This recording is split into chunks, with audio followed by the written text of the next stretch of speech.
Organic डालेंगे।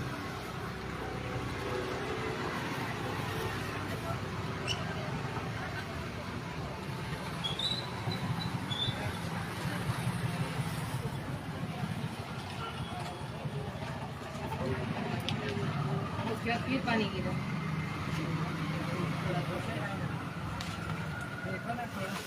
आइए आइए। तो ये ऑर्गेनिक क्या काम करता है, मेन चीज़ है ये,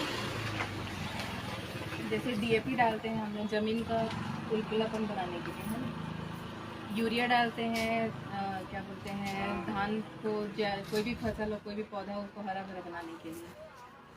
और क्या बोलते हैं, पोटास है, और जितना भी हम लोग माइक्रोन्यूट्रिएंट जो भी चीज़ डालते हैं हम लोग ज़मीन सुधारने के लिए ही और अच्छा उपज बढ़ाने के लिए करते हैं ना। तो ये हमारा क्या काम करते हैं, सबसे पहले तो ये ज़मीन का भुरभुरापन बढ़ाते हैं। अगर इसको क्या बोलते हैं, बुआई से पहले अगर डाल दोगे और कई जगह ढेला वगैरह फूटा नहीं रहता ना, वो भी नरम हो जाएगा। दूसरा ये है कि जैसे खेती के लिए यूज़ करते हो, तो जैसे लाई चोटी है, चाहे रोपा है, चाहे आप बोलता है, कोई सा भी विधि अगर आप यूज़ कर रहे हैं, जैसे लाई चोटी है तो उसमें अगर इसको अगर रात भर इसको बीज में मिला के रख दिए, या तो 2 घंटा पहले जब छिड़काव करने जा रहे हैं उसके पहले अगर मिला के रख दिए, उसके बाद अगर आप उसको बोते हैं तो वो एक उपचारित बीज की तरह बहुत अच्छे से अंकुरण होगा। रोपा के लिए अगर लगाते हैं तो जो रोपा 15 दिन में तैयार होता है वो 1 हफ्ते में तैयार होता है, मतलब पौधे का ग्रोथ बहुत जल्दी रहता है। दूसरा ये है कि रोपा के लिए जब उखाड़ के उसको दूसरी जगह पे लगाते हैं हम लोग, तो वहाँ पे ये क्या करता है, उखाड़ने के टाइम पे पूरा जड़ से नहीं उखड़ता है ना, कई जगह टूट जाता है। लेकिन अगर इसको स्प्रे किए रहेंगे 2 घंटा पहले उखाड़ने के, तो वो पूरा जड़ से ही निकलेगा, पूरा पौधा निकलेगा, जितना जड़ निकलेगा उतना ही आप उसका मजबूती समझ सकते हो, है ना। ज़मीन जितना पुलपुला रहेगा उतना ही जड़ नीचे तक जाएगा, नीचे से भी अवशोषण करेगा खनिज वगैरह। उसके बाद क्या है, हमारे पास ये एल्टोग्रो भी है, जैसे एंजाइम वगैरह डालते हैं, है ना, और जिंक बाल्टी है और मॉलिब्डेनम ये सब डालते हैं।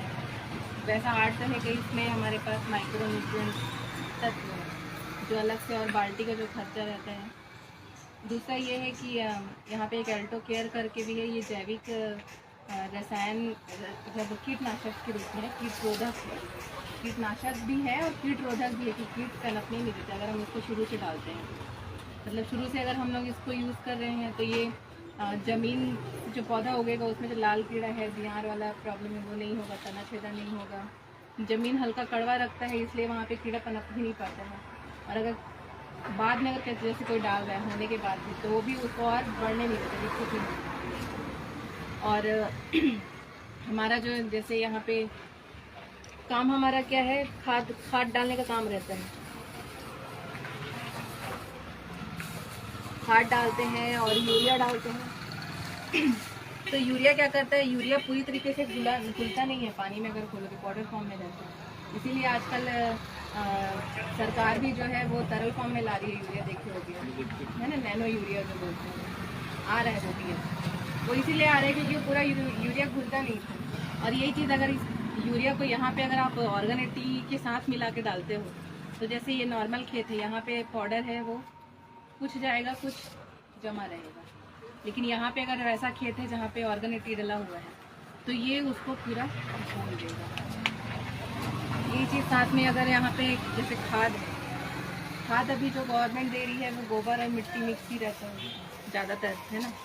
लेकिन अगर हम खाद भी अगर कहीं पे डालते हैं तो वो खाद भी पूरा घुला नहीं रहता है। खाद क्या होता है, कई जगह जम जाता है।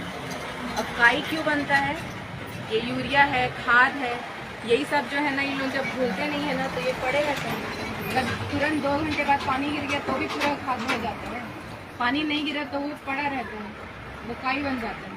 लेकिन ये क्या करता है, अगर हम ऑर्गेनिक वाले खेत में डालते हैं तो ये पूरा खाद को भी घोल के ज़मीन तक अवशोषित करा देते हैं।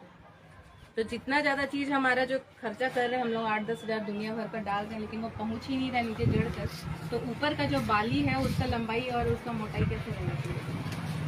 अब इसमें हम लोग कंसा जैसे बोलते हैं, आपके गांव में आपकी खेती में कितना कंसा चलता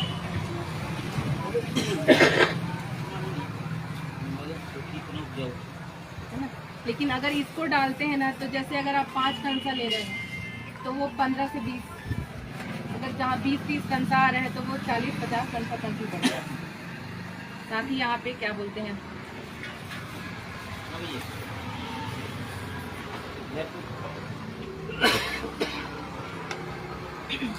तो देख रहा था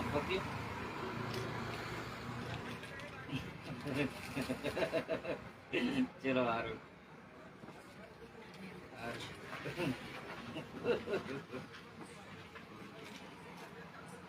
उसके बाद जैसे आप लोगों का कीटनाशक जो है वो तेलहा रहता है, तेली फॉर्म में रहता है।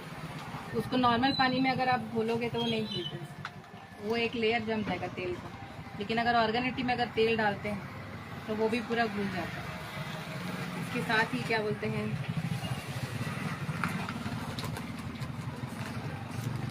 कोचाई पत्ता है क्या दीदी? यहाँ होगा ले जाना नहीं नहीं, एक ही चाहिए और डेमो दिखाने के लिए बोल रहे थे। दिखा दो तो एक तो। ले आओ ना, ले आओ सर। हाँ, दीजिए ना छोटा, हाँ एक दे दीजिए। कोचाई पत्ता ऐसा होता है कि ना पानी नहीं पकड़ता है वो, है दादा? आप देखिएगा कि ये देखिए जैसे ये नॉर्मल खेत है ना, पानी आप देखिए, और ये ऑर्गेनिटी वाला जिसमें मैं ऑर्गेनिटी डाली। देखिए, तो ये चिपको का भी काम करता है। मतलब ऐसा है कि ये हमारे खेतों के लिए, अनाज के लिए, सभी चीजों के लिए वरदानिक भी है। किसानों के लिए वरदान है क्योंकि चिपको आपको अलग से और लेने की जरूरत नहीं पड़ती है। तो ये हमारा हर एक चीजों में बेहतर तरीके से काम करता है। तो जैसे अगर चिपको भी ये रूप में भी यूज करते हो तो भी ये 10 एकड़ में जाएगा 5 में। ये ऑर्गेनिटी है, इसी का आपको मैं हाँ इसमें डाली थी वही चीज़ ये करके है।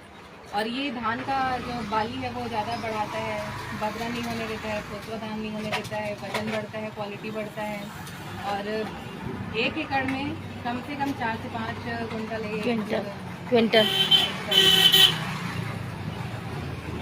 ये वो जैसे जैविक एकड़ कितने एकड़ में ये बहुत लगेगा।